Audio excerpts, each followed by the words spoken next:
Ben, en parlant de trésor, Jeannine était mariée à Marcel et ils sont décédés, elle est décédée à Arcachon, dans sa maison. Donc elle était propriétaire d'une maison à Arcachon. L'inventaire n'a pas encore été fait. Ah oui. C'est pas ici que cuisine incorporée et tout ça. Elle est bien... Juste, elle est magnifique. Ouais, en fin de compte, elle a eu une belle vie, en fin de compte. Il y a un palmier. Non, je rêve. C'est un palmier. Il y a un palmier. Sérieux. J'hallucine. C'est rare de trouver un palmier du côté d'Arcachon. On bouleverse la vie de certaines personnes plus que d'autres, que ce soit émotionnellement, familialement. Et il y a d'autres choses dans la succession. Elle avait des comptes bancaires et quelques assurances-vie. La succession, en fait, aujourd'hui, on l'estime à plus d'1 million d'euros. Vous avez fait la même tête. On va nous douter. Ouais, c'est pas mal. On pourra se payer un paquet de carambars. Ah oui. Oh la vache. C'est du lourd là, hein. Une personne décède sans famille, nous, notre mission, c'est de lui en retrouver une. Donc là, on apprend que sa spécialité était cuisinier. On a une photo. Il y a quelqu'un qui est décédé et à la clé, il y a des héritiers qu'on va retrouver et qui vont être bouleversés par la nouvelle qu'on va leur apporter. Je comprends rien du tout. Attendez, une succession de quoi? Eh bien, c'est la succession d'une fille que votre maman a eue avant son mariage avec votre papa. Ah, attendez, je crois que j'ai quelque chose de bien là. C'est savoir reconstituer le puzzle d'une vie. Il est parti en Indochine. Je vois la trace de l'embarquement sur un bateau en direction de Saigon. Alors, mais cet homme-là est devenu prêtre. Ah non, il est devenu moine. On bouleverse forcément la vie des gens. Pour vous, ça serait un oncle. Enfin, Je l'ai un oncle. Voilà. Bah du coup, je vais reprendre un petit café, hein, ça me... Gedailovitch. Voilà. On sait d'où on part, on sait jamais où on va arriver, et on est sûr qu'on va avoir des coups de théâtre, des revers. Vous la connaissez pas du tout? Pas du tout. Mais vous saviez qu'elle existait ou même pas du tout? D'accord. Votre père ne vous a jamais parlé de sa fille ou de sa vie en France? Jamais. Mon père n'est plus là, mais je trouve ça injuste qu'il ne nous ait rien dit avant de mourir. Chaque dossier est une histoire. Et parfois, cette histoire se mêle à la grande histoire. Qu'est-ce qu'on a là? Un livret de travail, c'est incroyable. Donc là, pas de doute, elle a effectivement intégré les jeunesses hitlériennes. De la croix, de gars, de peinture par Renoir. Sans que je l'ai jamais su, j'avais un grand-oncle qui était un grand collectionneur. Adjugé 550. C'est finalement un peu gagner au loto sans avoir joué. La succession, en fait, aujourd'hui, on l'estime à plus d'1 million d'euros. Vous avez fait la même tête.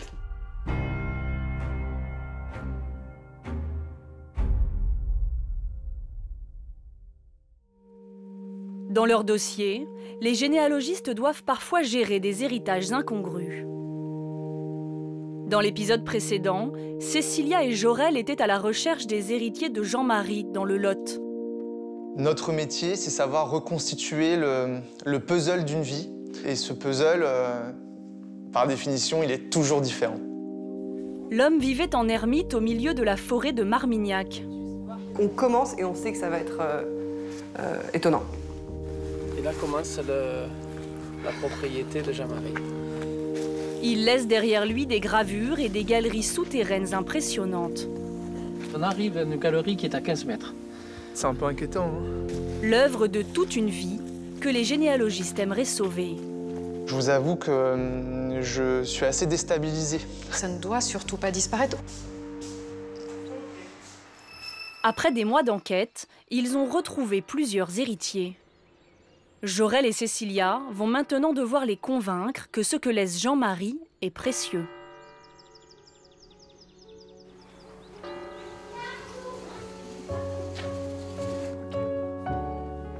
On se rend compte qu'il a 5 héritiers assez éloignés Ce sont des héritiers au 6e degré. Et finalement, ce qui nous saisit, c'est que 4 d'entre eux vivent sur un périmètre de quelques kilomètres autour de la parcelle où vivait Jean-Marie. Les 5 cousins de Jean-Marie se partageront ces 40 000 € d'économie. Mais c'est aussi eux qui devront statuer sur l'avenir de l'œuvre inclassable du défunt.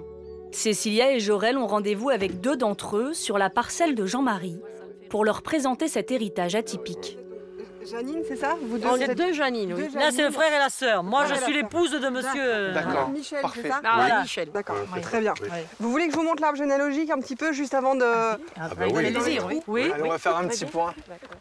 Ce qui est assez étonnant, c'est que les héritiers savaient qu'ils étaient de la famille de Jean-Marie, mais ils ignoraient qu'ils étaient héritiers. Jean-Marie est là, d'accord? Il n'a jamais été reconnu par son père. Non. Donc du coup... Son père, c'était un évêque. Et C'est ça, parce que sa mère était bonne chez des curés du côté de Limoges. et ça, Jeanne, elle l'expliquait à vos parents? Non, mais elle l'a jamais dit, elle le cachait. Elle le cachait, le Comment petit. vous le savez? Mais parce qu'elle l'avait dit à son père. Elle l'avait dit à mon père. Ah, d'accord. Mais c'était un secret de famille. C'est un secret, Et voilà. un secret de D'accord. famille. Et lui, comment il était perçu, Jean-Marie Pour l'homme un peu dangereux, quoi, l'homme des bois. Un original, Oui, un peu oui, en parce marge que- de la société, Bah oui, des c'est autres. il était contre les femmes, surtout les femmes enceintes, les enfants en bas âge. Il fallait pas y aller. Parce que alors là, il est galopé avec une hache, avec, il est menacé de mort. Hein. C'est dingue. Jean-Marie, dans le village, était assez craint. Il faisait peur. Ça a alimenté beaucoup de rumeurs. Et bon, les rumeurs sont devenues des légendes. Ma mission, ça va être de présenter la réalité à ses héritiers. Allez, on y va. Allez, on y va.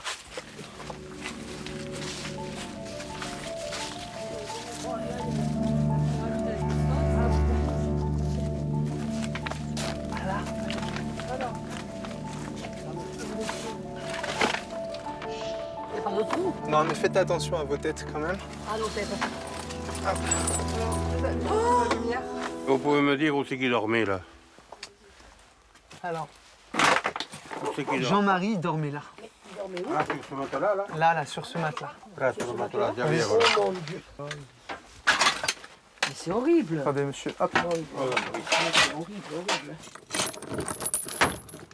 Mon mari, il en avait honte de son coup. Alors, quand des fois, des gens entendent parler, mais vous êtes parents avec Jean-Marie Massou? Il dit ah non, non, non, non, on n'est pas parents, ça n'a rien à voir. Et même, finalement, même les enfants, nous, notre fille et notre fils, ils disaient pareil, non, non, on ne le connaît pas. Enfin, vous ne vouliez pas être associé à lui.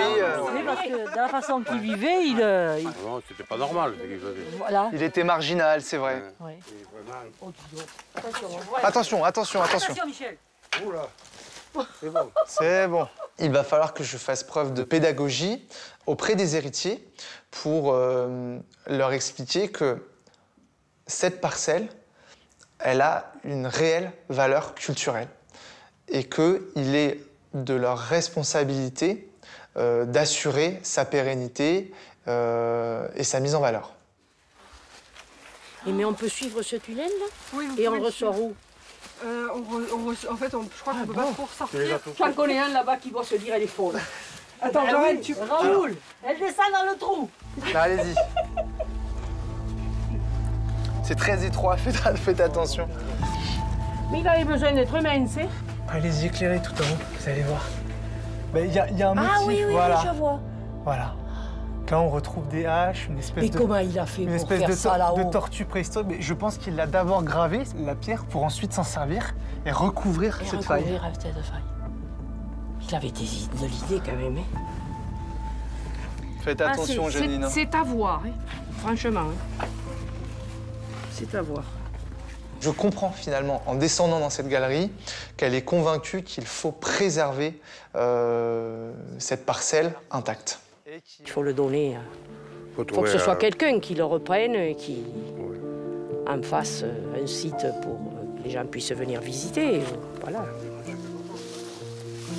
En fait, c'est plus que le dossier.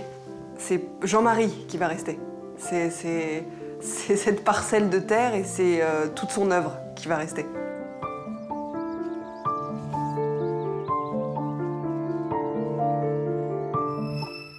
Pendant que certains généalogistes terminent leur enquête, à Paris, c'est une véritable chasse au trésor qui commence.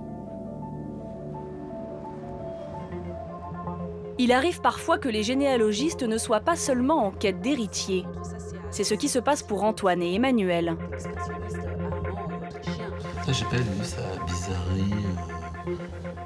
Je m'appelle Antoine Jigpa, j'ai 46 ans, je suis généalogiste successoral.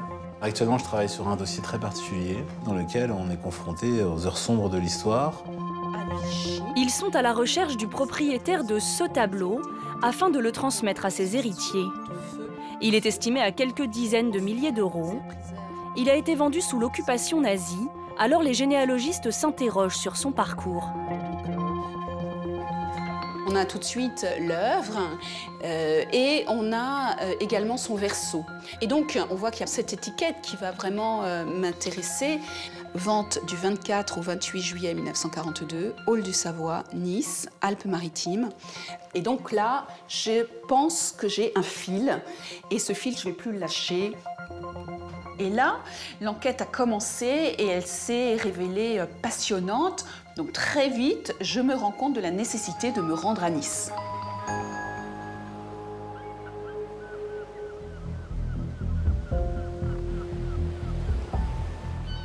Avec Éléonore, spécialiste de l'art, Antoine et Emmanuel se rendent là où le tableau a été vendu en 1942, dans l'espoir d'y trouver quelques indices.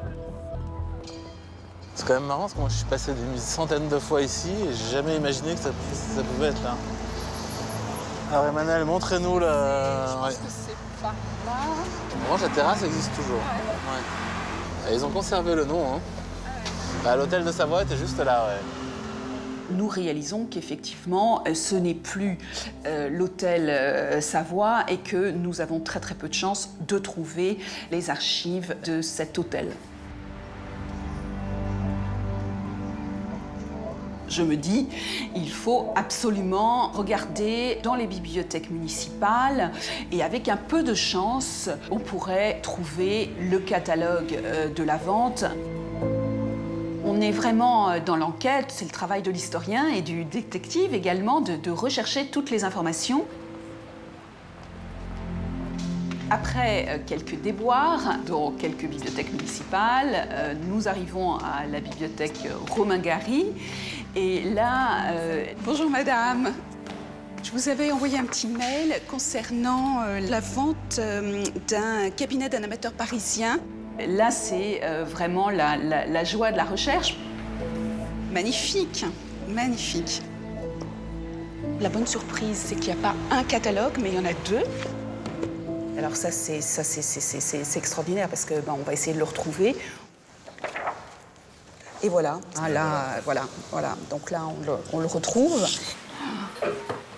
Ça, c'est vraiment, voilà, le plus beau. Et tout de suite, ça prend une dimension très importante. Je suis très émue parce que c'est les petits bonheurs de la recherche. Hein. Et donc là, c'est une découverte assez incroyable parce qu'il n'y a pas un tableau, mais il y en a beaucoup plus. On peut avancer le chiffre d'environ 450 œuvres. Ici, Donc là, on se dit que là, le travail est immense, il y a une tâche très importante. Derrière chaque œuvre, chaque tableau, il y a une histoire assez singulière et assez particulière et dont qu'il faut essayer de retrouver. Une lionne de Delacroix, un portrait de Vallotton, mais aussi des Manet, des Renoir. Où sont donc passés ces tableaux? À ce stade de l'enquête, Emmanuel et Antoine ignorent toujours qui est le propriétaire, cet amateur parisien. Ils doivent à tout prix le retrouver pour rechercher ses héritiers, qui découvriront alors l'incroyable collection que leur lègue leur ancêtre. Si les chasseurs d'héritiers passent beaucoup de temps dans les archives, leur périmètre d'action est sans frontières. Dans l'épisode précédent, Julien avait découvert que Susanna, la femme dont il doit retrouver les héritiers, avait élevé sa petite nièce Jennifer comme sa propre fille. Je crois que c'était pour mes 6 ans, c'était ma première poupée en porcelaine. Des souvenirs d'enfance qui avaient bouleversé la jeune femme. Mais Jennifer va certainement devoir partager son héritage avec une famille éloignée restée en Martinique. Est-ce que votre maman vous a parlé de famille en Martinique? Je savais qu'elle avait un frère. Aujourd'hui, c'est donc là-bas que se poursuit l'enquête de Julien. Pour l'aider, il est accompagné de Capucine, elle aussi généalogiste. En allant en Martinique, l'objectif c'est d'accomplir des recherches pour reconstituer un petit peu le fil de l'histoire de la vie de Susanna entre la Martinique et Paris. Ce qu'on sait, c'est qu'il y a une rupture familiale et on ne sait pas exactement ce qui s'est passé. Et donc il va falloir fouiller un peu en Martinique pour essayer de retrouver des héritiers s'il y en a. Il faut une part d'intuition dans ce métier pour essayer de comprendre ce qui s'est passé dans une famille. Toutes les familles ont leurs secrets. Donc a priori, la maison, elle serait quand même par là. La maison serait par là. Susanna était également propriétaire d'une maison dans les terres en Martinique, à Morne-Rouge. Et là, il y a une maison avec l'herbe qui dépasse des murs. Ouais, ça doit être celle-ci. Donc l'une des étapes essentielles du voyage en Martinique, ça va être de visiter cette maison. Alors c'est un peu la friche. Puis alors pour rentrer, je pense qu'on va s'amuser là.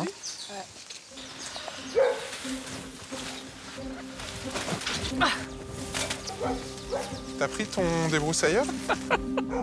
Tes chaussures en dalle, on va foutu. On va essayer de... Et tu t'imagines si ça fait 3 ou 4 ans qu'elle est inhabitée?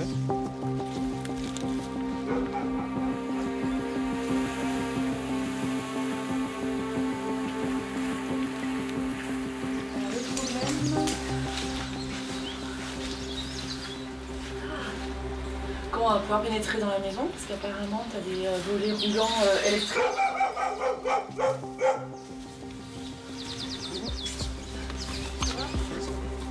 On n'a aucune idée de où on marche. Hein.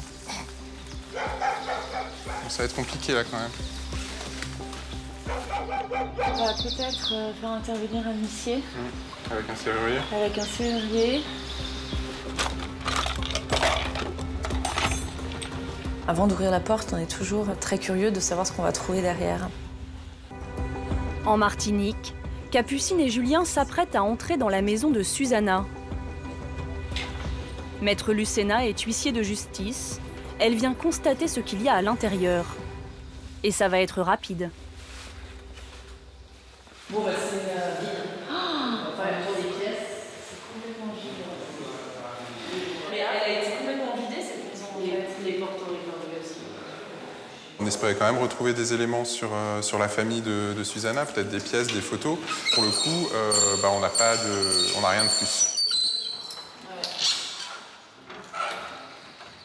Donc là, le voyage commence avec une première déception au niveau de la recherche, c'est qu'on n'a absolument aucun élément supplémentaire suite à la visite de la maison de Morne-Rouge. Écoute, on va sonner ici. Là, il y a le nœud. Ouais. Mais en même temps, je me souviens que Jennifer m'a parlé d'un frère de Susanna qui se prénommait Carmélien, mais elle ne savait pas si ce frère était encore en vie ou s'il était décédé. Bonjour. Excusez-nous de vous déranger. On fait des recherches dans le cadre d'une succession à la demande d'un notaire d'une famille qui est originaire du coin. Ouais. En fait, on recherche plus particulièrement un frère qui, lui, a vécu dans le coin et qui s'appelle Carmélien. Et son surnom, ce serait Tipapa. Tipapa. Ouais. Hein? Non, rien du tout. Non, pas du tout. Merci beaucoup de votre aide. Au revoir. J'espère que vous allez faire une famille. Ouais. Au revoir, merci beaucoup. Au revoir. Le but. Malgré tous leurs efforts, l'enquête de Julien et Capucine est au point mort. S'ils ne retrouvent pas d'héritier, cela voudrait dire plus de commission malgré les frais engagés. Demain matin, ils devront se rendre dans le village où est née Susanna, à l'autre bout de la Martinique. C'est leur dernier espoir.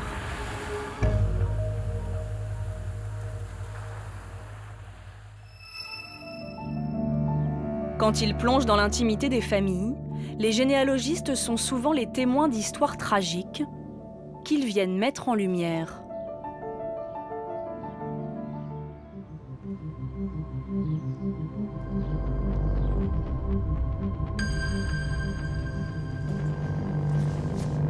Je m'appelle Jorel, je suis généalogiste successoral.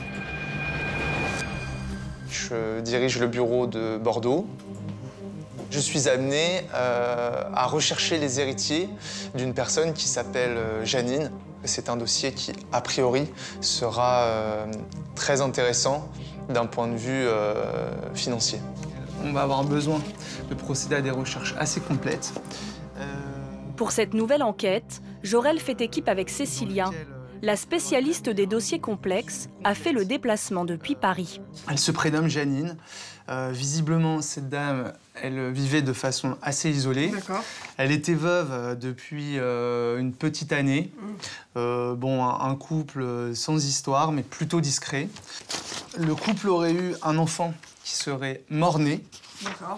Mais après, on n'a pas plus d'informations concernant une éventuelle famille. Pas d'autres mentions d'autres enfants? Non. D'accord. Bon, d'ores et déjà, on peut considérer qu'il s'agit d'une succession avec un actif proche du million d'euros. D'accord, donc largement bénéficiaire. Largement bénéficiaire, c'est un dossier important.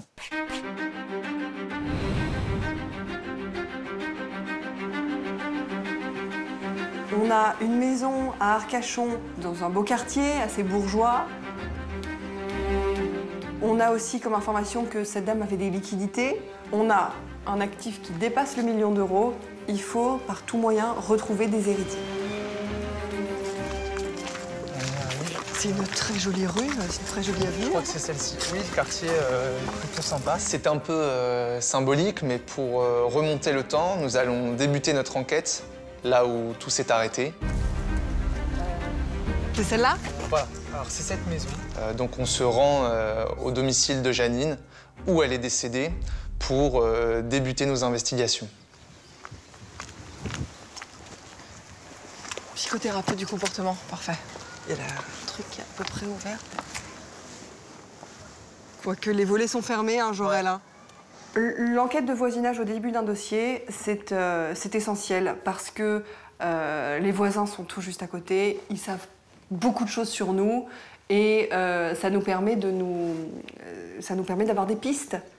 Bonjour, moi je suis Cécilia et je suis généalogiste et je travaille avec Jorel. Et je voulais savoir, est-ce que vous la connaissiez personnellement, Janine? Nous sommes arrivés il y a 10 ans. Donc, effectivement, au départ, on les a connus. Mais bon, sachant que, effectivement, on a fait des petits apéritifs. Ils sont venus même passer un réveillon avec nous une fois.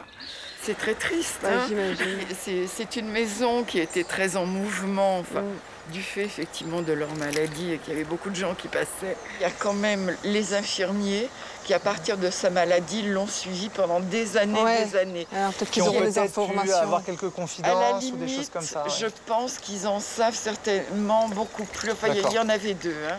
Sur les indications de la voisine, Cécilia et Jorel s'apprêtent à rencontrer l'un de ces infirmiers qui pourra peut-être leur en dire plus sur la famille de Janine. En fait, je l'ai accompagné de 2013 jusqu'en 2019, jusqu'à son décès, jusqu'à la veille de son décès, j'étais là. On s'est occupé de Marcel aussi, du temps où il était encore là. Donc son époux qui est prédécédé. Son époux qui est décédé un an avant, en fait. Voilà. On pensait que c'était peut-être plus Janine qui allait partir la première, et en fait, un peu contre toute attente, c'est Marcel qui est parti le premier. Voilà. Ils n'ont pas eu d'enfant. Ah. Donc ça, c'est intéressant. Voilà. Parce que nous, on a récupéré le livret de famille et on s'est aperçu qu'ils avaient eu un enfant mort-né. Voilà, ouais. En fait, ils ont eu... Janine est tombée enceinte et au moment de l'accouchement, en fait, ça s'est très très mal passé. L'enfant est mort-né et elle, ça a été un vrai traumatisme, autant physique, parce que c'était des douleurs incroyables, et autant psychologique. Et du coup, après, elle n'a plus jamais voulu entendre parler d'un enfant. Je pense qu'elle était fille unique. Et il me semble qu'elle avait des cousins germains, mais qui sont décédés âgés et vieux garçons. Ils ne se sont jamais dit qu'est-ce qu'il va se passer de cette maison quand on va décéder. Enfin, c'était pas un sujet. C'était pas un sujet. Marcel me disait après nous le déluge, donc c'était pas leur problème. Ah ouais, effectivement. Ouais. Oui, parce que tout le monde pensait que Janine allait partir avant son époux, Marcel. Et donc en fait, ils n'ont pas du tout pris de disposition testamentaire, ils n'ont pas fait de testament, ils n'ont pas réfléchi à ce qu'allait devenir leur patrimoine après leur décès. C'est un sujet qui est souvent tabou pour beaucoup de monde et je comprends qu'ils ne préparent pas leur mort, c'est souvent pour ça qu'on existe. C'est souvent dans ce genre de dossier qu'on est appelé à intervenir. Avec plus d'1 million d'euros, l'héritage de Janine est conséquent. Comme pour tous leurs dossiers, les généalogistes se rémunèrent en prélevant une part sur l'héritage du défunt. Mais à la stricte condition de retrouver au moins un héritier vivant. Au même moment, d'autres chercheurs d'héritiers s'apprêtent à remonter le temps pour retrouver le bénéficiaire inconnu d'une nouvelle succession. À Paris, les généalogistes du cabinet ADD travaillent sur un dossier hors du commun. Il y a des histoires qui touchent beaucoup plus que d'autres. Parfois, on est très touché par les drames, en fait, par lesquels les gens ont pu passer et par l'émotion qui s'en dégage. Ils sont toujours à la recherche de ce grand collectionneur de tableaux, dont les œuvres ont été vendues pendant l'occupation nazie. Emmanuel et Antoine doivent à tout prix retrouver son nom pour rechercher ensuite ses descendants, qui hériteront alors de cette incroyable collection.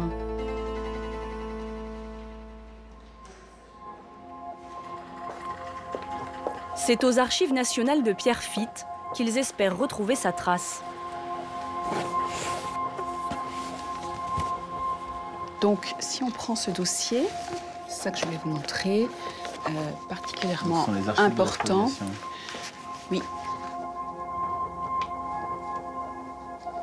Ce qui m'avait interpellée, c'est la vente d'une collection ou d'un cabinet d'un amateur parisien, mais je ne savais pas véritablement qui était cet amateur parisien. Et là, je suis allée voir le procès-verbal, et dans le procès-verbal, j'ai appris que l'amateur parisien était en fait un certain Lévi d'Orville, et on voit bien que d'Orville est bien mentionné comme juif. Ouais, c'est très émouvant de voir ça. Tout à fait. En découvrant qu'Armand d'Orville était juif, Emmanuel et Antoine ont maintenant la certitude que les tableaux de ce collectionneur ont été spoliés par les nazis.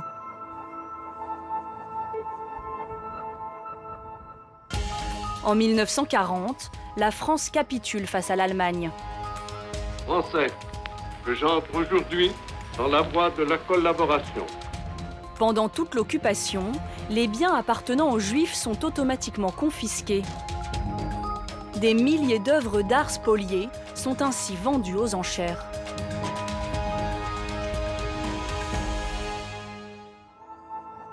Pour remettre la main sur les tableaux d'Armand d'Orville, les généalogistes doivent maintenant retrouver ses héritiers. Je ne mesure pas à quel point c'est un dossier complexe en termes de généalogie. 43, s'il vous plaît. Merci beaucoup. Et ce document nous donne des indications très précieuses. Ça nous permet de reconstituer l'histoire de la famille. On a commencé par vérifier si le défunt, Armand d'Orville, avait des enfants. On sait que c'est pas le cas. Voilà. On sait que déjà que Armand d'Orville avait 2 sœurs et un frère. Alors, vous avez ici Jeanne. Ensuite, vous avez Charles, qui n'a pas eu de descendance, et Valentine Zélie. On le dit ici qu'elle est morte pour la France à Auschwitz le 13 octobre 1944. On ne peut pas faire ces recherches sans avoir ça en tête, en fait. La trace de la déportation. Le drame plane au-dessus du dossier. Mais l'une des sœurs d'Armand, Jeanne, a elle échappé à la déportation. Une fois qu'on a compris que Jeanne avait survécu, n'avait pas été déportée, c'est là qu'on comprend qu'on va peut-être pouvoir retrouver des héritiers vivants. Finalement, Jeanne a eu une fille, et même une petite fille, Francine, qui serait encore en vie. Antoine et Emmanuel vont enfin la rencontrer. Elle ne se doute pas de l'incroyable héritage que lui lègue son grand-oncle. Dans un dossier comme ça, c'est très rassurant de retrouver un héritier vivant. Mais contrairement à d'autres dossiers, c'est encore le tout début de l'histoire. Bonjour. Bienvenue. Merci à vous. Bonjour Francine. C'est toujours un moment de joie quand s'organise le rendez-vous avec un membre de la famille. C'est toujours très touchant parce qu'en fait, généralement, les familles ignorent ce qui s'est passé. Vous voyez ici quand même 4 peintures par Bonnard, Delacroix, Degas, 6 peintures par Fantin-Latour, Vallotton, 2 peintures par Renoir. C'est assez impressionnant. C'est des grands noms de la peinture. Oui. Ben, je suis sidérée. Je suis sidérée de voir à quel point il était collectionneur. Hein. Et le nom des peintres qui figurent dans ce catalogue.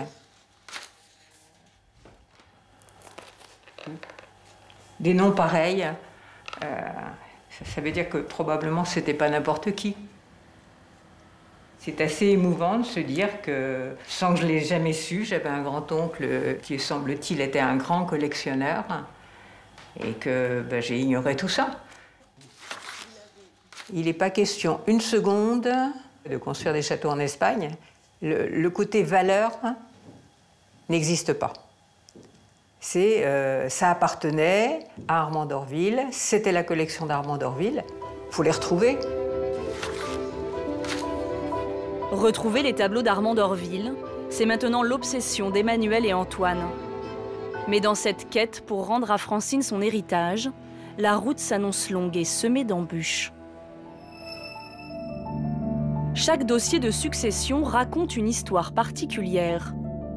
Et les enquêtes des chercheurs d'héritiers viennent parfois dessiner des arbres généalogiques bien plus grands qu'ils n'y paraissaient. En Martinique, les généalogistes sont toujours à la recherche des héritiers de Susanna, cette Parisienne qui laisse un héritage d'environ 500 000 €.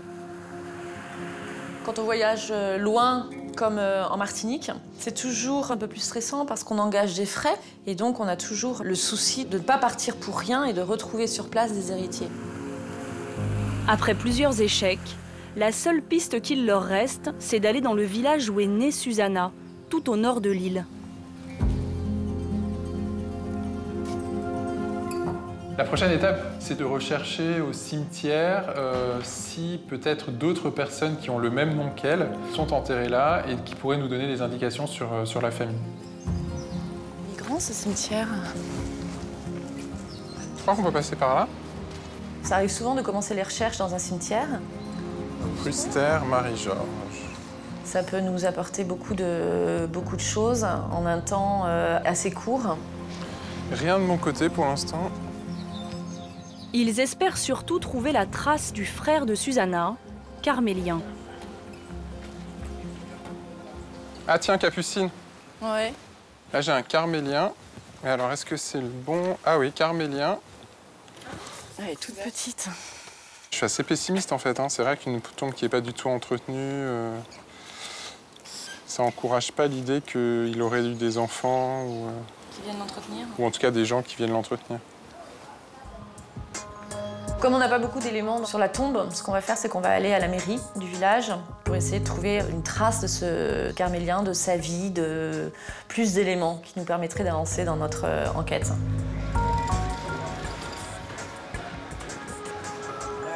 Voilà, on est dans les locaux des archives. Ok, super. Voilà. Merci beaucoup. de votre présence. Voilà.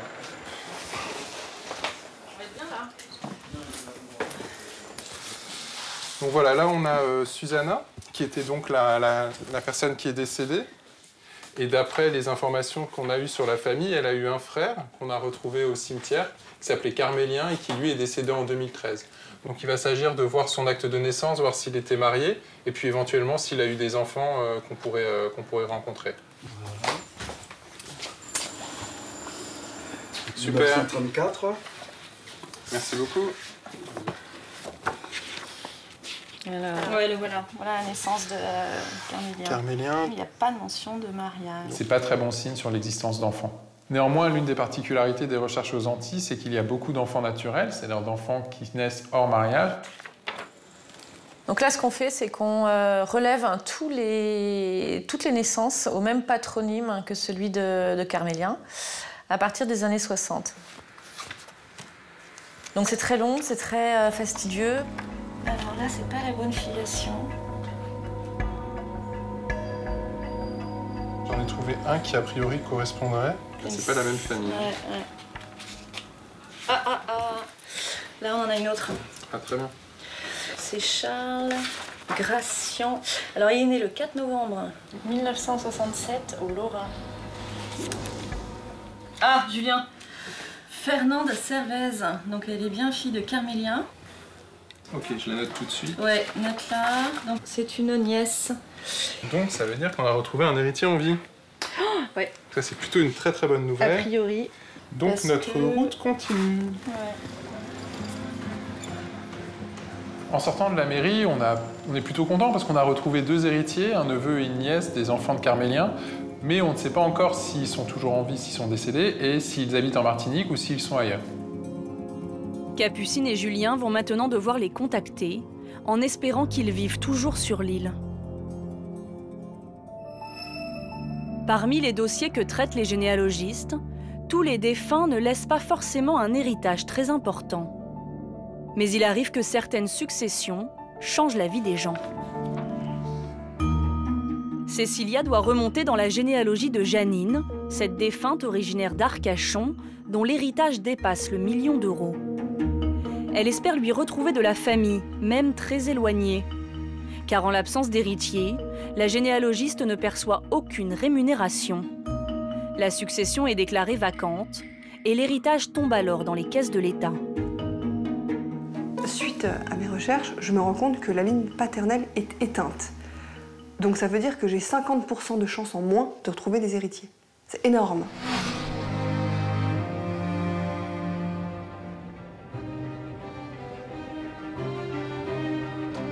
Et j'ai de la chance, je retrouve une cousine, une 5e degré, donc assez éloignée, dans la famille de la mère, Annie, unique héritière, qui habite dans le nord de la France, à côté de Château-Thierry.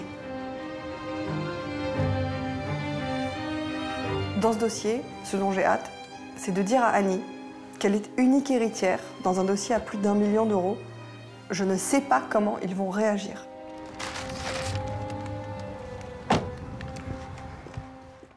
Dans l'Aisne, Cécilia est sur le point de rencontrer les héritiers de Janine. Elle va leur annoncer un héritage à plus d'1 million d'euros.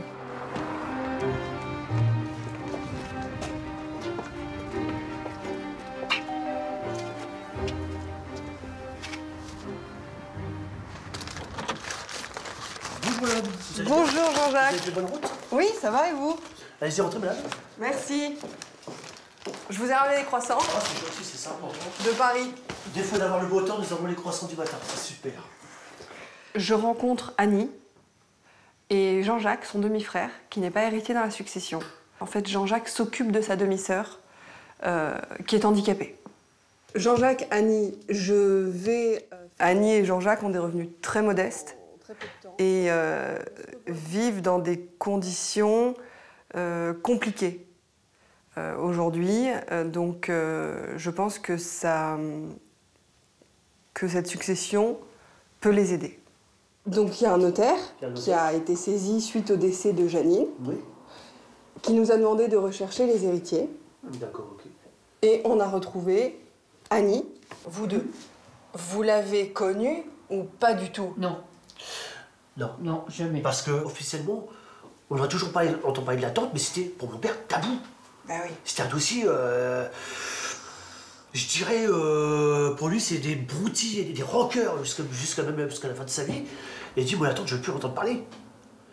Je me permets de vous montrer les photos que nous avons retrouvées, enfin, de ce qui subsiste. Quelques photos. Quelques photos qui subsistent. Alors ça, c'est mon grand-père. La communion. La communion. Jean-Jacques me montre des photos qui sont très importantes hein, pour lui, évidemment. Ce sont des photos en fait de Janine, donc notre défunte, avec le père de Annie, donc le père de notre héritière. Donc ça veut dire que ils étaient en contact. Mais c'est pour nous un trésor de vie. Eh ben, en parlant de trésor, Janine était mariée à Marcel et ils sont décédés. Elle est décédée à Arcachon, dans sa maison. Donc elle était propriétaire d'une maison à Arcachon. L'inventaire n'a pas encore été fait. Ah oui. C'est pas ici que cuisine incorporée et tout ça. Elle est bien. Juste, elle est magnifique. Ouais, en fin de compte, elle a eu une belle vue. En fin de compte, il y a un palmier. Non, non, je rêve. C'est un palmier. Il y a un palmier. Sérieux. J'hallucine. C'est rare de trouver un palmier du côté d'Arcachon. On bouleverse la vie de certaines personnes plus que d'autres, que ce soit émotionnellement, familialement. Et il y a d'autres choses dans la succession. Elle avait des comptes bancaires et quelques assurances-vie. La succession, en fait, aujourd'hui, on l'estime à plus d'1 million d'euros. Vous avez fait la même tête. On va nous douter. Ouais, c'est pas mal. On pourra se payer un paquet de carambars. Ah, je suis quand même stupéfaite. Quand même, je ne m'attendais pas à une telle somme. Ouais. On vit simplement d'un seul coup, on se ressent tout avec ça. Bon, d'accord, ok, faut qu'on atterrisse ça. Quand j'annonce la somme de plus d'1 million d'euros, je pense que, en fait, ils ne réalisent pas. Je pense que c'est un peu de la science-fiction pour eux, là. Parce que si finalement, un peu gagner au loto sans avoir joué, en fait, hein. On va pas se prendre la grosse tête. C'est-à-dire qu'on va vivre une petite vie tranquille nanar, de vieux, si je peux me permettre de dire. On va se faire un petit superflu. C'est quoi Bah, se payer une machine à café, s'acheter une pierre à ou un truc comme ça, mais on va rester simple. Vous savez, j'arrive à un âge, j'ai 52 ans. Bon, j'aspire à la simplicité, à la tranquillité. Annie, Jean-Jacques, je vais faire l'inventaire de Arcachon dans très peu de temps. Je vous tiens au courant et je reviendrai vous voir pour vous donner les photos, tout ce que je trouve qui est intéressant. D'accord, ok, on se tient au courant. Merci, au revoir Annie. Pour Annie et son frère Jean-Jacques, au revoir Jean-Jacques. Au revoir. L'annonce de cet héritage est providentielle. Et l'inventaire de la maison de Janine leur réserve encore d'autres émotions fortes. Lorsqu'il s'agit de travailler pour une grande cause, les généalogistes n'ont pas de limite. Surtout lorsqu'ils peuvent réparer un épisode tragique de la grande histoire. Dans la succession d'Armand d'Orville, ce collectionneur juif dont les tableaux ont été spoliés par les nazis, les 10 héritiers ont été retrouvés. Emmanuel et Antoine doivent maintenant localiser les œuvres de cette exceptionnelle collection. Elles peuvent être partout dans le monde, chez des particuliers mais aussi dans des musées. Un travail de fourmi dans lequel ils viennent peut-être de faire une découverte surprenante. On s'aperçoit qu'un commissaire-priseur à Nice met en vente un tableau appartenant à la collection d'Orville. On fait stopper la vente, on prend un billet d'avion, on va à Nice pour expliquer au commissaire-priseur pourquoi on intervient. Bonjour maître. Merci de nous accueillir. On est très heureux de pouvoir la découvrir. Je peux me permettre de l'attraper? Bien sûr. Oh, mais elle est vraiment très très belle. Moi je trouve vraiment... Alors ce qui est très important pour nous, oui, c'est ce qu'il y a au dos, et c'est ce qu'on va découvrir. C'est l'étiquette de la vente. Voilà. Ouais. Je comprends que l'œuvre est restée dans la même famille depuis l'achat de juin 1942. Elle est passée, j'ai envie de dire, des mains d'Armand Isaac d'Orville à cette famille et elle pourrait revenir aux héritiers d'Armand d'Orville. Donc en fait, on a fait du rangement en faisant finalement un inventaire il y a un mois à peu près, ou un mois et demi. On est tombé dessus. C'est un coup de chance, absolument. C'est effectivement un coup de chance. C'est symbolique à chaque fois, c'est des petites victoires et puis ça nous étaye un peu et surtout ça nous donne voilà, envie de continuer et d'aller plus loin. Et puis on se dit peut-être que voilà, ce qu'on fait, c'est pas inutile, peut-être que ça participe d'une quelconque réparation. C'est vraiment formidable. Merci à vous. Vous allumez votre téléphone avec émotion, Emmanuel. J'arrive même pas là. Antoine, je vais vous demander juste si vous voulez bien, puis après je vous passe tout de suite le... Voilà, si vous voulez bien vous prendre en photo. Ah bah bien sûr. Voilà. Fantastique. Et Antoine. Non, voilà, si, bah non, c'est des souvenirs. Les propriétaires actuels du tableau ont accepté de le restituer aux héritiers d'Armand d'Orville. Les négociations sont souvent plus simples lorsqu'il s'agit de particuliers. Mais certains tableaux de la collection sont actuellement conservés dans des musées prestigieux. En 1942, lors de la vente à Nice, parmi la clientèle, on voit des représentants des musées nationaux. Une douzaine d'œuvres sont consignées au musée du Louvre depuis cette vente. Ces tableaux sont classés comme faisant partie du patrimoine français. Les négociations pour les récupérer sont donc bien plus ardues. Mais depuis quelques mois, Emmanuel travaille avec le musée du Louvre dans l'espoir que ces œuvres soient un jour restituées aux héritiers. Bonjour Négine. Négine Mathieu est en charge de l'histoire de tous les tableaux du musée. Les legs, les dons. Donc c'est cette œuvre dont je te parlais. Alors on voit bien un legs Armand d'Orville, 1942. Avant de mourir, Armand d'Orville avait légué des œuvres au musée du Louvre. Ces tableaux-là sont exposés. Mais ceux que le musée a achetés en 1942, Emmanuel ne va pas pouvoir les admirer. Ils sont conservés dans des réserves. Et c'est ici qu'on retrouve... Ah oui, deuxième legs d'Armand d'Orville. Il y a beaucoup d'œuvres de cette période-là qui ont été dans sa vente. Vente dans laquelle le musée du Louvre a aussi acquis une dizaine d'œuvres.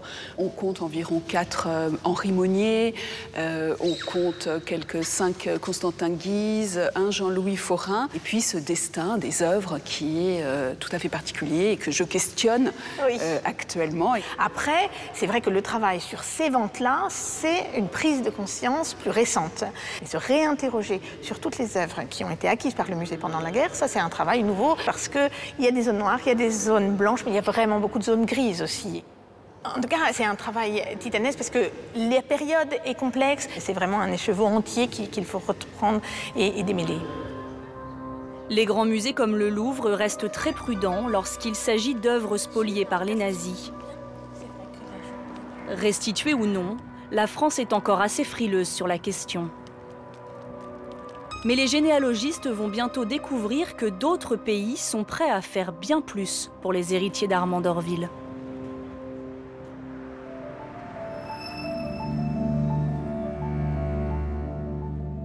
La généalogie révèle parfois l'existence d'une famille, là où personne ne l'aurait soupçonné.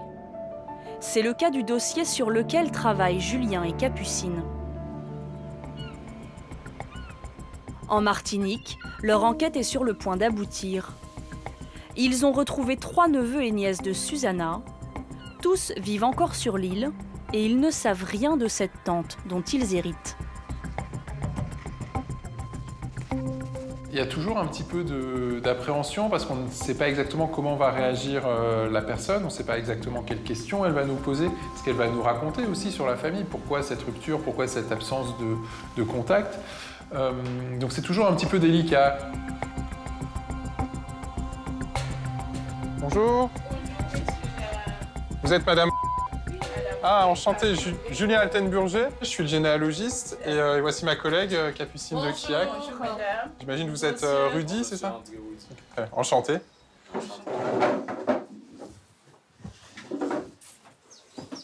On vous a ramené quelques documents, voilà, déjà sur la famille, on va parler un petit peu, je sais pas. En fait, vous la connaissiez Non, pas du tout. D'accord. Vous la connaissiez pas du tout? Pas du tout. Mais vous saviez qu'elle existait ou même pas du tout? D'accord. Ah oui. On ne sait rien d'elle. D'accord. Parce que c'est une des sœurs de votre papa. Et il ne vous a jamais parlé de... Il ne savait pas non plus. De sa sœur? Non, non. Ah. Non, on n'a jamais su qu'on avait une tante. Susanna, on n'a jamais connu Susanna. Ouais. Je suis assez surpris de constater qu'elle n'a absolument aucune idée de qui pouvait être cette fameuse Susanna, qui était donc une sœur de son papa. Pourtant, elle me dit qu'elle discutait avec son père, et j'ai l'impression que là, il y a un verrou, il y a un blocage quelque part, et j'arrive pas à savoir d'où vient cette difficulté. Jusqu'au moment où, au détour de la conversation, je lui parle du surnom qu'avait Susanna, qui était Tante Lise. Est-ce que vous connaissiez pas une Tante Lise? Oui, elle est décédée. Mais en fait, c'est elle, Susanna.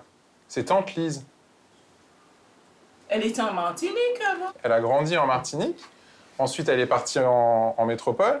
Elle a fait sa vie en métropole. Et après, à la fin de sa vie, elle est revenue en Martinique. En fait, Susanna, c'est Tante Lise. Donc, vous l'avez connue un petit peu. Quand j'étais beaucoup plus jeune, mais à partir de 15-16 ans, c'est fini. J'ai pas eu de contact du tout. Hein. Alors pour Fernande, c'est une grande surprise parce qu'elle ne pensait absolument pas hériter de Tante Lise. Elle pensait n'avoir aucun droit dans sa succession. On vous a ramené quelques petites photos de Tante Lise. De Susanna. C'est Jennifer qui nous en a donné quelques-unes. C'est qu'en fait, la Tante Lise, elle a élevé Jennifer comme sa fille, et Jennifer même l'appelait maman. Regarde cette photo-là.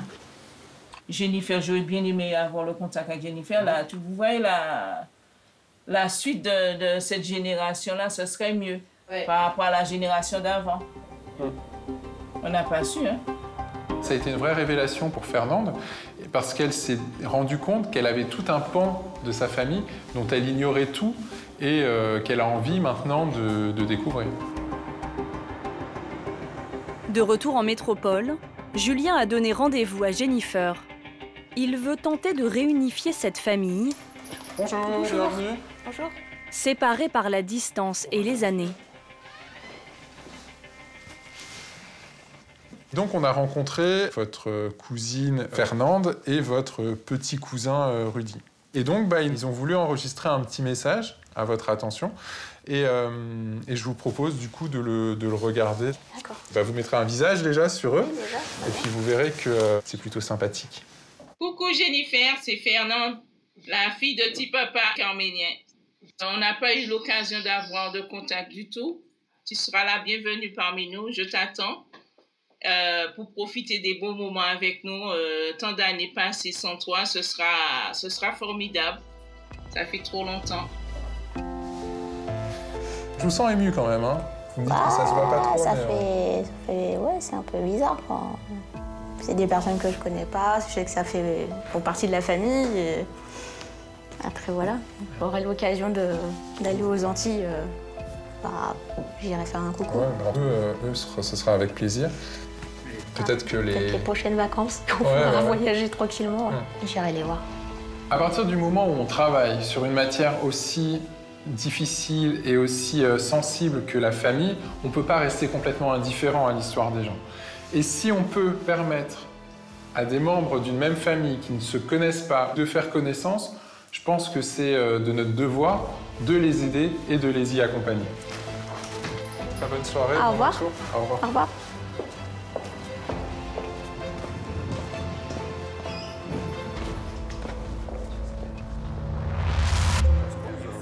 Dans le prochain épisode, Antoine et Emmanuel vont peut-être obtenir ce pourquoi ils se battent depuis si longtemps.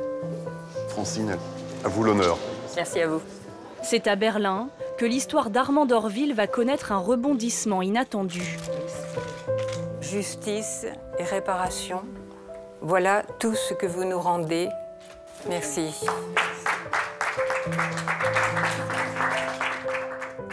Dans la région d'Arcachon, la suite de l'enquête de Cécilia et Jorel s'annonce riche en émotions. Ah, attendez, je crois que j'ai quelque chose de bien là.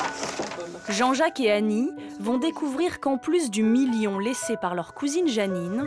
Eh ben, c'est papa, c'est papa. C'est fou, non? Ouais, pourquoi pas. Ils héritent aussi de précieux souvenirs de famille. Merci, maître. Donc c'est un vase. Mig, japonais. Non, basque. J'hallucine. Enfin, Alexandre et Nuno vont partir à la recherche des héritiers de Claire. Je pense que c'était un mystère pour sa fille, donc ça peut n'être qu'un mystère pour nous aussi.